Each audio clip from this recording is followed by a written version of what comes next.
ব্রাহ্মণবাড়িয়ার বিজয়নগরে পুলিশের বিরুদ্ধে জব্দকৃত মালামাল ও অর্থ আত্মসাতের অভিযোগ। অপরাধ দমাতে গিয়ে নিজেরাই অপরাধী হয়ে ওঠার গল্প এলো প্রকাশ্যে।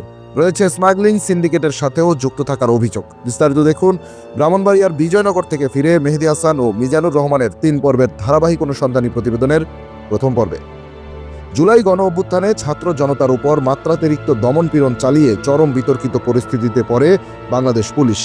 ছাত্র জনতার ক্ষোভের কেন্দ্রবিন্দুতে থাকা বাহিনীটিতে চলছে আমূল সংস্কার। কিন্তু এরই মধ্যে ব্রাহ্মণবাড়িয়ায় নতুন করে সামনে এলো পুলিশের আরও এক চাঞ্চল্যকর অপরাধের তথ্য।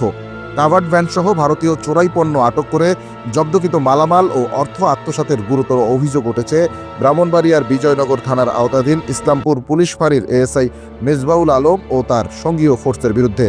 অনুসন্ধানে ভুক্তভোগী ও প্রত্যক্ষদর্শীদের সাথে কথা বলে জানা গেছে, গত ২২ নভেম্বর সকাল ৮টায় সিলেটের ভারতীয় সীমান্ত এলাকা থেকে আসা কিসমিস বোঝাই একটি কাভার্ড ভ্যান বিজয়নগর থানাধীন ইসলামপুর এলাকায় আটক করে ইসলামপুর পুলিশ ফাঁড়ির এএসআই মেজবাউল আলম ও তার সঙ্গীয় ফোর্স।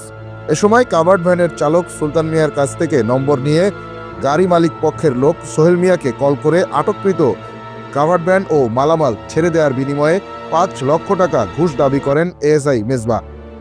এ সময় সোহেলের সাথে দর কষাকষির এক পর্যায়ে ১.৫ লক্ষ টাকা ঘুষের বিনিময়ে আটককৃত কাভার্ড ভ্যান ও মালামাল ছেড়ে দেওয়ার বিষয়টি দফারফা করার কথা ঠিক হলে গাড়ির মালিক পক্ষের লোক সোহেল ৫০,০০০ টাকা নিয়ে ইসলামপুর ফাঁড়িতে আসলে কাঙ্ক্ষিত পরিমাণের টাকা না পেয়ে ক্ষিপ্ত হয়ে এএসআই মেজবা সোহেলের কাছে থাকা নগদ ওই ৫০,০০০ টাকা হাতিয়ে নেন এবং সোহেলকে জোরপূর্বক আটকে গ্রেপ্তারের ভয় দেখিয়ে স্থানীয় বদন্তি বাজারের মোবাইল ব্যাংকিংয়ের এজেন্ট প্রীতমের নম্বরে আরও ৫০,০০০ টাকা আনান।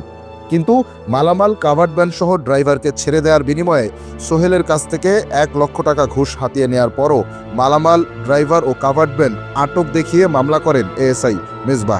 শুধু তাই নয়, কাভার্ড ভ্যানটিতে ৬২ বস্তা কিসমিস থাকলেও ২২ বস্তা কিসমিস আত্মসাৎ করে সরিয়ে ফেলেন এএসআই মেজবা। মামলার এজাহারে তিনি ৪০ বস্তা কিসমিস জব্দ করেছেন মর্মে উল্লেখ করেন।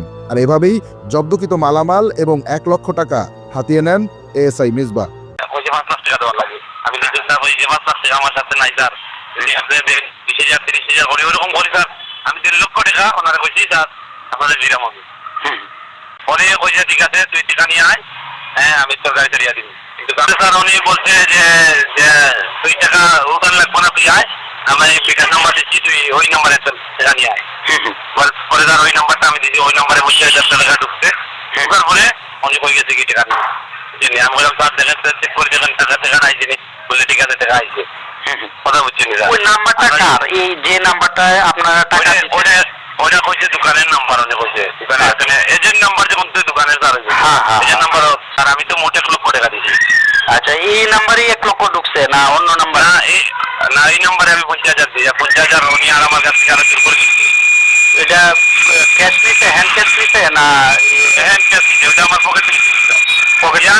ওদিকে এএসআই মেজবা গ্রেপ্তারের ভয় দেখিয়ে গাড়ির মালিক পক্ষের লোক সোহেলের কাছ থেকে যে মোবাইল ব্যাংকিং এজেন্টের মাধ্যমে ৫০,০০০ টাকা হাতিয়েছেন, অগ্রযাত্রার অনুসন্ধানে সে ব্যাপারে মুখ খুলেছেন বদন্তি বাজারের মোবাইল ব্যাংকিং এজেন্ট প্রীতম।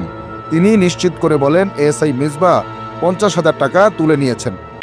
৫০,০০০ টাকা মিসবা আনাইছিল, এটা কি উঠাই লিছে না আপনার কাছে আছে? জি জি, সব টাকা উঠাই নিয়ে গেছে। ওই যে জৈন্তাপুর থেকে সিলেট থেকে যে টাকাগুলি আসছিল ওটি সবগুলি উঠাই নিয়ে গেছে। মোট কত আসছে? মোট কত জানি দেখছি না, আমার কাছে আমি ৫০,০০০ আসছে না? কয়টা নাম্বারে দিছিল ৫০,০০০? একটা নাম্বার আমার এদের নাম্বার ঢুকছে। এ ব্যাপারে অগ্রযাত্রা কথা বলেছে অভিযুক্ত এএসআই মেজবাউল আলমের সাথেও। নিজের বিরুদ্ধে ওঠা অভিযোগ অস্বীকার করে বিজয়নগর থানার ওসির ওপর দায় চাপিয়ে তিনি অগ্রযাত্রাকে বলেন, আমি কিছু করি না, যারা মাল পাইছি মামলা দিচ্ছে, এইটার বিষয়ে আমি আর কিছু জানি না। আপনি নাকি এই মাল অর্ধেক নামায়া বিক্রি করে দিচ্ছেন, আবার তার কাছ থেকে ১ লক্ষ টাকা নিচ্ছেন, বিকাশে ৫০,০০০, ক্যাশ ৫০,০০০। কাছে একটু নলেজ আছে, কথা বলেন। জানা গেছে সীমান্ত এলাকার থানা এবং ফাঁড়ি হওয়ায় এসআই মিসবাহ সহ বিজয়নগর থানা ও ইসলামপুর পুলিশ ফাঁড়ির আরও বেশ কয়েকজন পুলিশ কর্মকর্তা এবং সদস্য স্মাগলিং ও মাদক সিন্ডিকেটের সাথেও জড়িয়ে পড়েছেন। এ ব্যাপারে বিস্তারিত তথ্য ও প্রমাণ থাকবে ধারাবাহিক অনুসন্ধানী প্রতিবেদনের পরবর্তী পর্বে। চোখ রাখুন অগ্রযাত্রায়।